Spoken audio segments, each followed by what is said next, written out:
नमस्कार, आप देख रहे हैं इंडिया टीवी। आपके साथ मैं हूं गौनिका अरोड़ा। क्या जाति ही अंतिम चुनावी सत्य है? इन दिनों जिस नेता को देखिए वही जाति की बात कर रहा है। किसी ने एक जाति पकड़ी है, किसी ने दो जाति पकड़ी है, तो किसी ने जातियों का पूरा एक गुच्छा पकड़ रखा है। छोटी रीजनल पार्टियों के साथ ये चल जाता है, लेकिन बीजेपी क्या करे? मोदी की पार्टी अगर जातियों की लाइन पर चलेगी तो धर्म वाली बड़ी लाइन का क्या होगा? जाति में वोट है, इसीलिए फैसला तो लेना ही पड़ेगा। और इसी बीच एससी और एसटी कोटा के बारे में सुप्रीम कोर्ट के एक फैसले ने बीजेपी के सामने नया चैलेंज खड़ा कर दिया है। जाति गणित को इग्नोर नहीं कर सकते और कास्ट पॉलिटिक्स के फंदे में भी नहीं फंस सकते। मोदी के सामने चुनौती क्या है और इससे निकलने का रास्ता क्या है? इस रिपोर्ट को शुरू से लेकर अंत तक बहुत गौर से देखिए। जाति पूछना फायदेमंद है या इसमें कोई नुकसान है? जिसकी जात का पता नहीं वो गन्ना की बात करता है।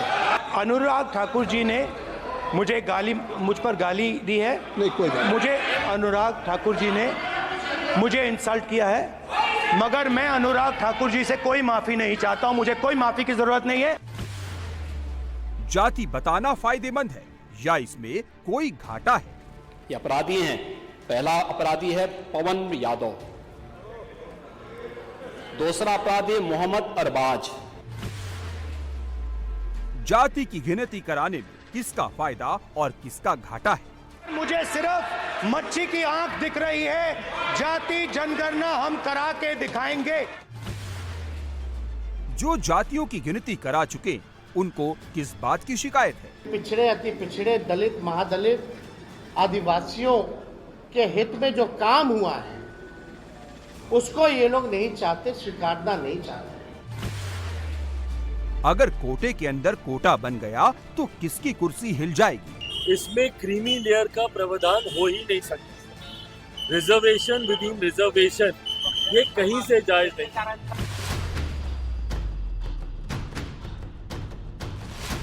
जाति वाली राजनीति पर एक पॉपुलर थॉट ये है कि जब जब राजनीति में जाति घुसी तब तब रूलिंग पार्टी को नुकसान हुआ।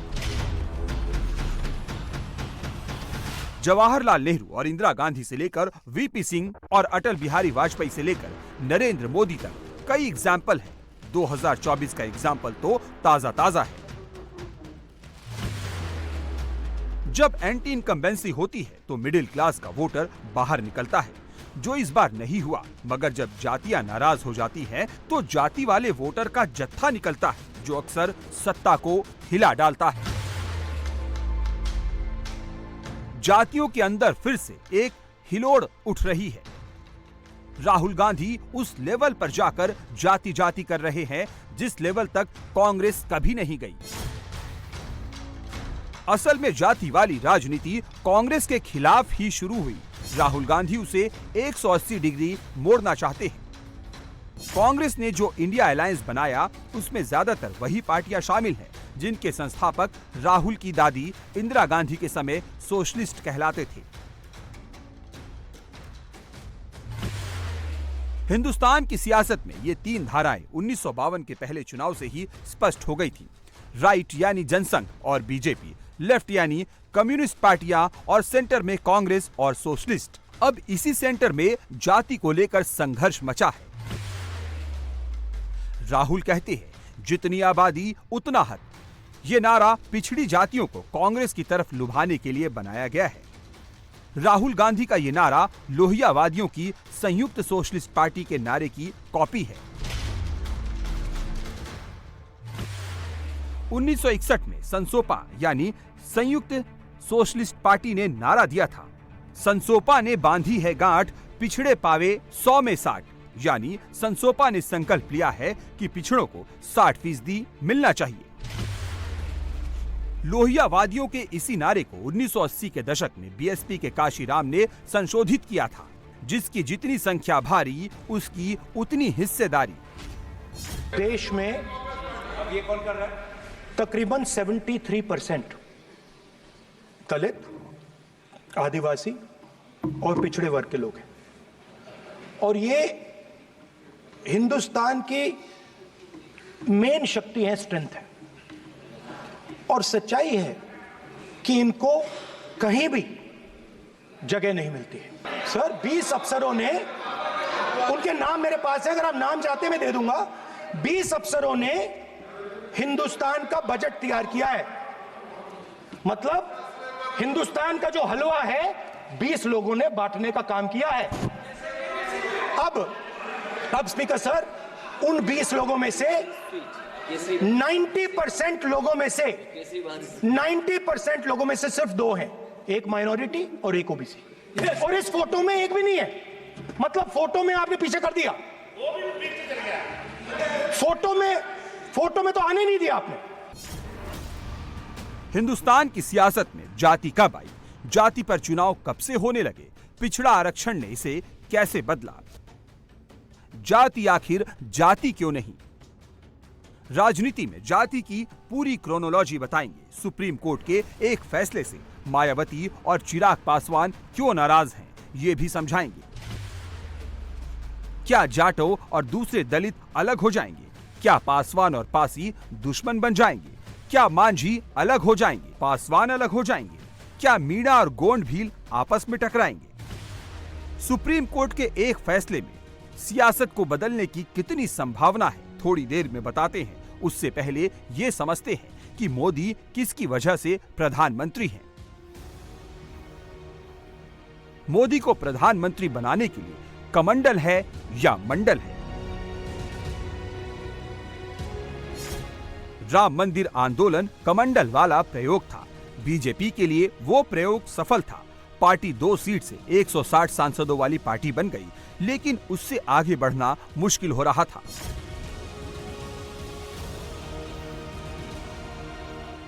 बीजेपी ने जब कमंडल के साथ मंडल जोड़ा, बीजेपी ने जब दलित और पिछड़ों के वोट जोड़े, तभी वो 300 सीटों से आगे निकल पाई।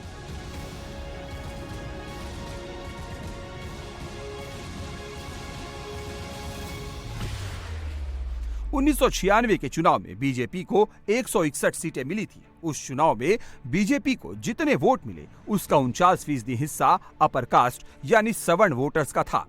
1996 में बीजेपी को 33% वोट पिछड़ों के मिले थे। बीजेपी को मिले कुल वोट में दलित वोट का हिस्सा 11% था और आदिवासी वोट का हिस्सा 7% था। नरेंद्र मोदी के समय 2019 में जब बीजेपी ने 303 सीटें जीती थी, तब बीजेपी को जितने वोट मिले थे उसमें सवर्ण वोट का हिस्सा 49% से घटकर 30% रह गया। ओबीसी वोट का हिस्सा 33% से बढ़कर 44% हो गया। दलित वोट का हिस्सा 11% से बढ़कर 16% हुआ और आदिवासी वोट का हिस्सा 7% से बढ़कर 10% हो गया। 2024 में बीजेपी का जाति समीकरण हिला है। मोदी की सोशल इंजीनियरिंग कुछ गड़बड़ हुई है, तो क्या 2029 बिगड़ जाएगा? इसका जवाब होम मिनिस्टर अमित शाह ने दिया है। मैं आपको विश्वास दिलाकर जाता हूं, ये विपक्ष को जो चेंचे करनी है करने दीजिए, आप चिंता मत करिए। 29 में भी एनडीए ही आएगा, मोदी जी। उनको लगता है कि कुछ सफलता मिलने से हम चुनाव जीत गए। उनको ये मालूम नहीं है कि 3 चुनाव में कांग्रेस को जितनी सीटें मिली उससे ज्यादा सीटें बीजेपी इस चुनाव में जीती। ये इनको मालूम नहीं है। और उनके पूरे गठबंधन की टोटल जितनी सीटें हैं, अकेली एनडीए के एक ही दल बीजेपी की इनसे ज्यादा सीटें हैं। मैं ये लोग जो अस्थिरता फैलाना चाहते हैं, वो बार बार कहते हैं कि ये सरकार चलने वाली नहीं है। मैं उनको एक विश्वास दिलाने आया हूं, उनको, विपक्ष के मित्रों को, जनता को तो भरोसा है ही। न केवल ये सरकार 5 साल पूरा करेगी, अगली टर्म भी इसी सरकार की है। विपक्ष में बैठने की तैयारी रखना। मोदी पिछड़ी जातियों के सबसे बड़े नेता हैं। मोदी खुद पिछड़ा है, पिछड़ा वर्ग मोदी के साथ है। विरोधियों ने इसी समीकरण को तोड़ने के लिए जाति जनगणना वाला दांव खेला। अब इस दांव के नंबर को उलट कर देखिए। बीजेपी ने अकेले 240 सीट जीती। यूपी में उसे 29 सीटों का नुकसान हुआ। समाजवादी पार्टी ने 37 सीटें जीती। इनमें से 5 सीटें मैनपुरी के यादव खानदान को मिली। जाति गणित से सपा को 32 सीटों का शुद्ध मुनाफा हुआ। 240 में अगर ये 32 सीटें जोड़ दे तो 272 सीटें होती हैं। बीजेपी को पूर्ण बहुमत के लिए, बीजेपी को 2029 जीतने के लिए कुछ और करने की जरूरत ही नहीं है, उसे बस जातियों को फिर से जोड़ना है।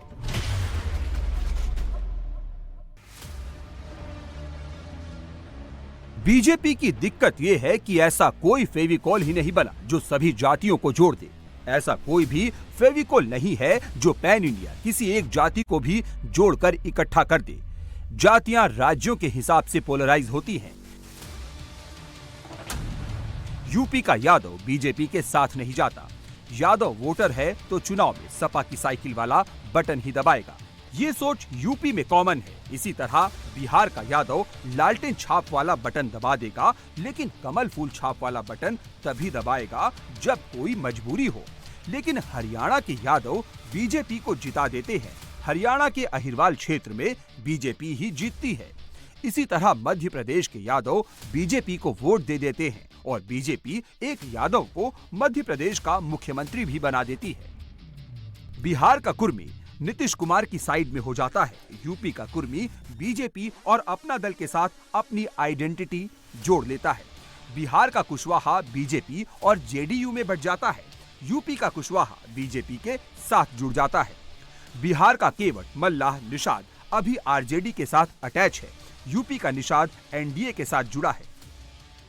जातियों की गिनती होने में बीजेपी के लिए मुसीबत ये है कि उसे राज्यों के हिसाब से जाति वाले लीडर ढूंढने होंगे।